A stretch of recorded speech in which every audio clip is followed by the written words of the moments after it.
সংসারের মধ্যে আছো, তুমি ভাবছো সংসারের মধ্যে তো আমি সব কিছু দেখছি। বলে না না, তোমার চোখ ফোটেনি এখনো, তুমি এখনো কিছুই দেখতে পাও না।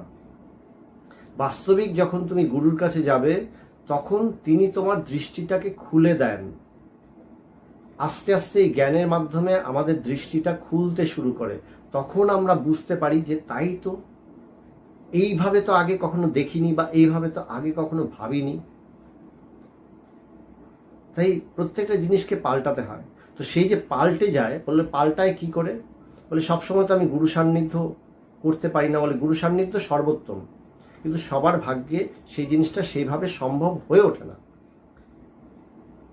তবে কি করব? বলে তবে একটু শাস্ত্র পড়তে হবে, একটু বইপত্র পড়তে হবে। তাতে কি হবে? বলে এই যে বইগুলো, এই বইগুলো পড়তে পড়তে আমার দৃষ্টিভঙ্গিটা একটু একটু করে পাল্টাবে, আমার চিন্তা ভাবনাটা পাল্টাবে।